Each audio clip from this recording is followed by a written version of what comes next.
Antes de darmos sequência, falando especificamente sobre os livros que compõem a Torá, dando sequência com os históricos, eu queria compartilhar com vocês essas informações aqui que vão ser bem interessantes. Então temos aqui esse quadro que nos mostra as subdivisões do livro da Bíblia Sagrada Hebraica, chamada Tanakh, tá ok? Com as suas três divisões, Torá, Nevi'im e Ketuvim, né, que já temos analisado ao longo do nosso estudo, e os livros que estão em cada uma dessas subdivisões, né?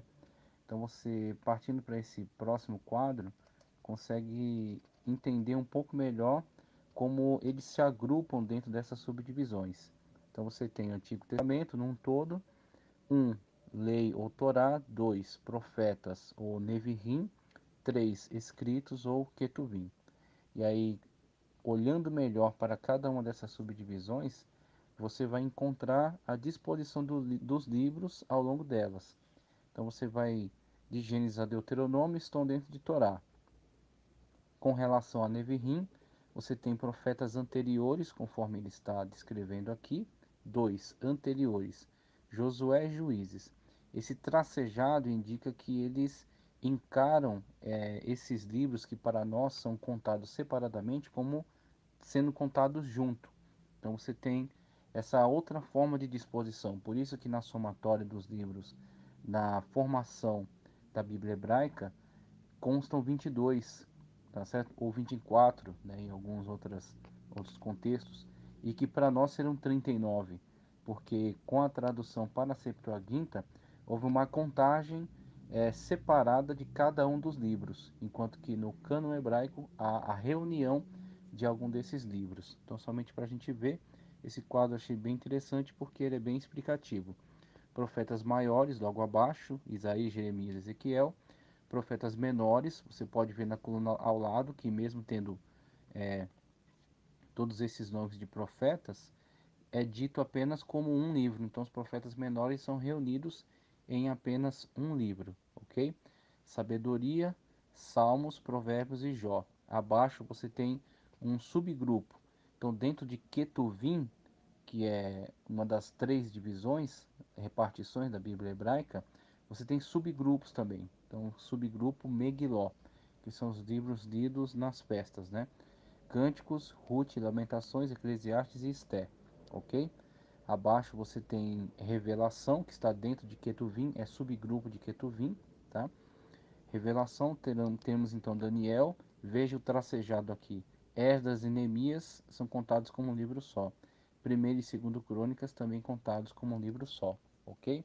Então aí você tem as três divisões, Torá, Nevi'im e Ketuvim, as subdivisões, que ele indica aí, Megiló, por exemplo, é uma dessas subdivisões, Revelação, Sabedoria, tá? A lista dos livros contados separadamente, somando 39, ou conforme estão reunidos na Bíblia hebraica, juntando alguns livros, os profetas menores sendo reunidos no livro só, e outros livros que são contados como dois livros, que eles também contam como um livro só, somando então os 22 livros, conforme já havíamos esclarecido.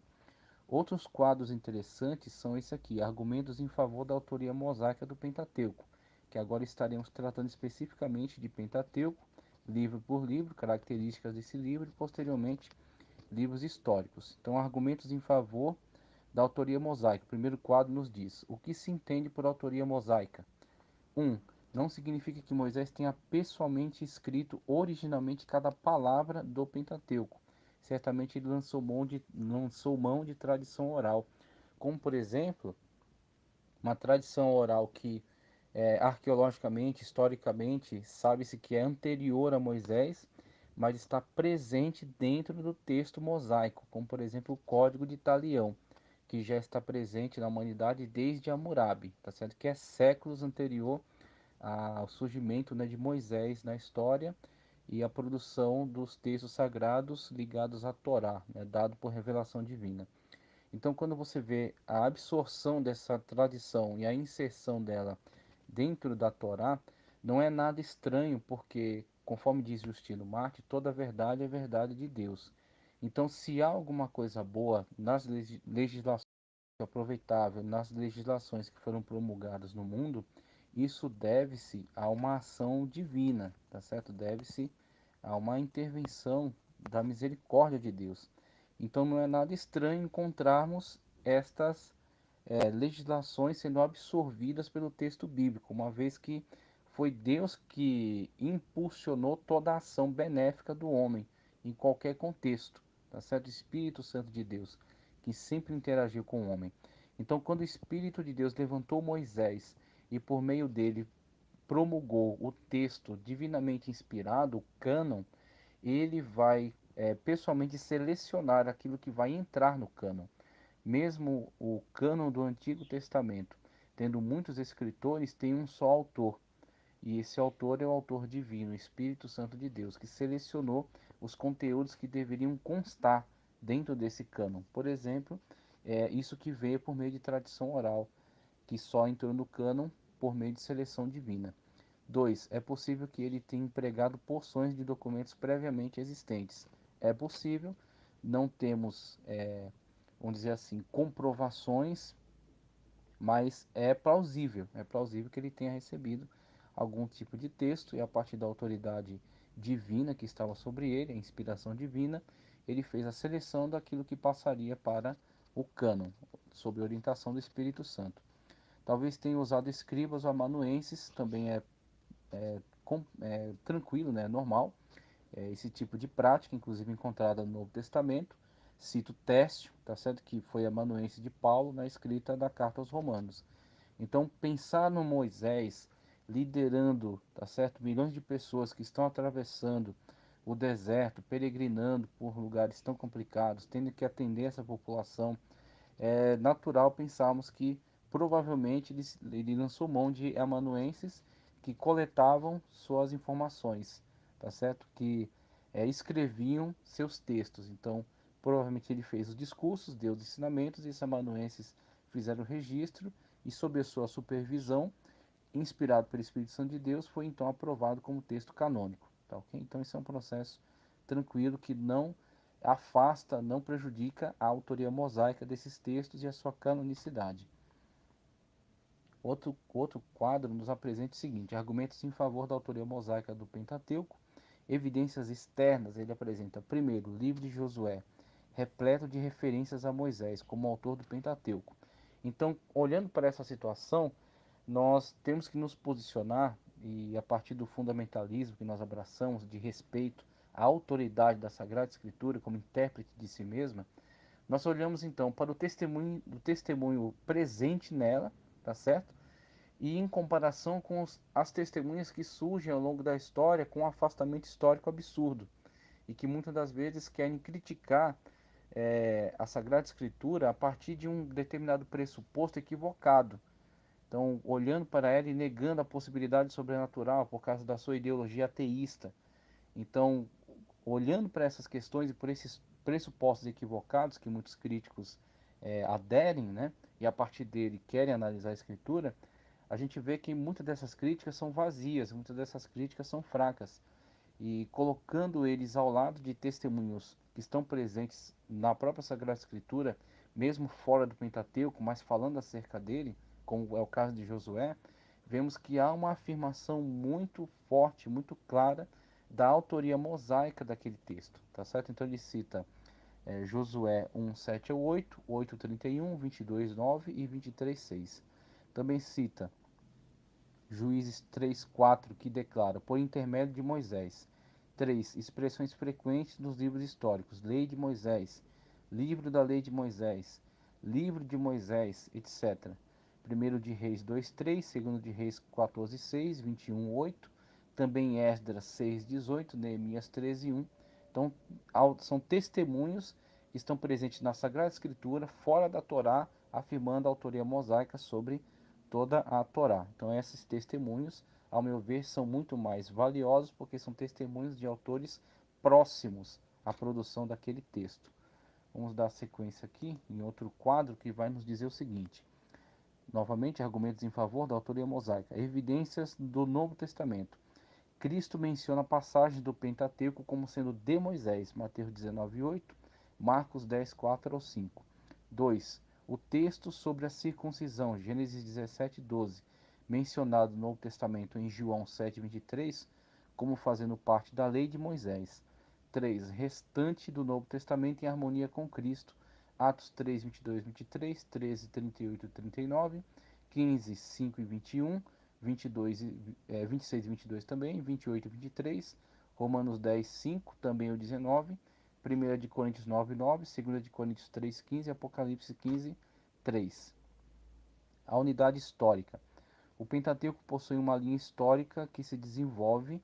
A ligação cronológica entre os 5 livros transmite-nos a ideia de que é somente um livro de 5 capítulos. Podemos resumir a história de Israel, registrada no Pentateuco, da seguinte forma: Deus é o Criador de toda a raça humana, a parte geral, lá no começo de Gênesis, que vai até o capítulo 11, essa abordagem mais geral sobre a história de toda a humanidade, depois estreitando na história do patriarca Abraão, que será, né, o ancestral para os israelitas, dando sequência aí com a entrada de Israel no Egito, depois libertação de Israel e é, a morte de Moisés em Moabe, dando sequência já em Josué com a entrada em Canaã. E dela formou para si um povo. Deus escolheu Abraão e seus descendentes, prometeu a terra de Canaã. Israel foi para o Egito, caiu em escravidão, da qual o Senhor os livrou. Deus conduziu Israel a Canaã conforme prometeu. Então, essa sequência, né, esse entrelaçamento histórico de continuidade mostra-nos que há uma ferramenta sendo usada por Deus na produção de todo esse texto, tá certo? E é uma ligação lógica em tudo isso. Para a etimologia temos, os gregos chamam Pentateuco, o termo significa 5 livros, penta, né? E teuco é o estojo onde eram devidamente guardados. Pentateuco. Penta é o 5 e teuco é o local onde eram armazenados. Para os hebreus é Torá, ou a lei. O termo foi tomado da matéria central com significado associado ao ensinamento, instrução. Então, significa ensino ou instrução. Também é usado quando se deseja salientar a importância do conceito judaico do conteúdo legal. Os judeus também usam a palavra Torá num sentido mais amplo para se referir ao ensinamento judeu através da história como um todo.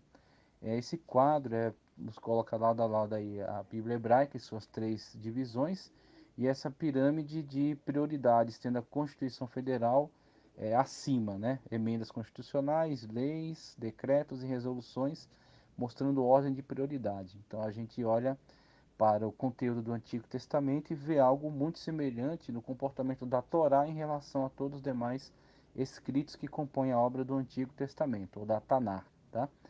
A Constituição Federal regendo todo esse quadro de legislação que vem abaixo, a Carta Magna, a Constituição, não podendo nada entrar em contradição com ela, sendo declarado inconstitucional e caindo por terra, né?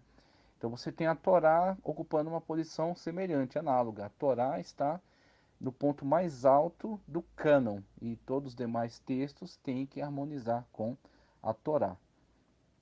Temos aí esse quadro que nos mostra o momento crucial do encontro de Deus com Moisés, tá certo? Então o ponto no qual ele é convocado por Deus para essa grande obra e a partir de então Deus vai usá-lo, né, como libertador e depois como registrador, né, como autor, escritor, vamos colocar assim, o Espírito Santo de Deus é o autor e ele é o escritor que vai registrar esses demais leis. Deus entrega a ele as tábuas e dali todas as demais leis que estão atreladas a aquele fundamento, tá? A autocrítica textual, a gente já falou acerca dela, apenas um quadro ilustrativo aqui.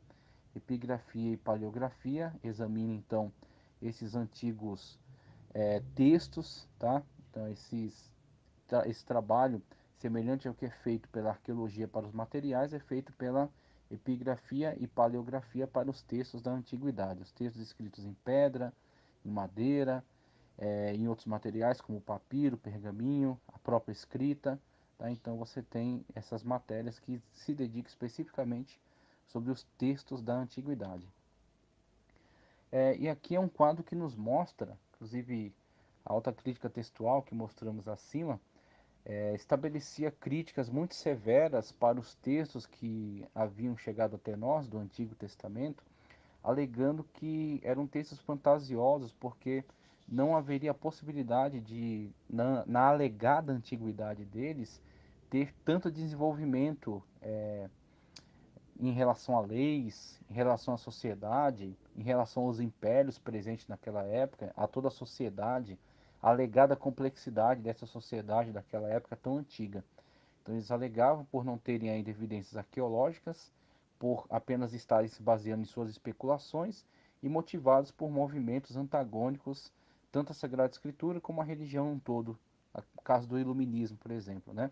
Que estavam se divorciando da Igreja Católica, mas também atacou a própria Sagrada Escritura, começando a reinterpretá-la, entendendo que na verdade suas alegações eram falaciosas, eram falsas, eram fantasiosas, né?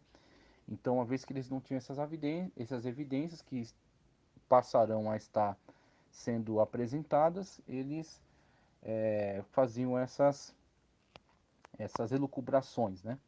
Então, o mapa que está sendo apresentado mostra as antigas sociedades que já estavam citadas ao longo da Sagrada Escritura e que não eram conhecidas.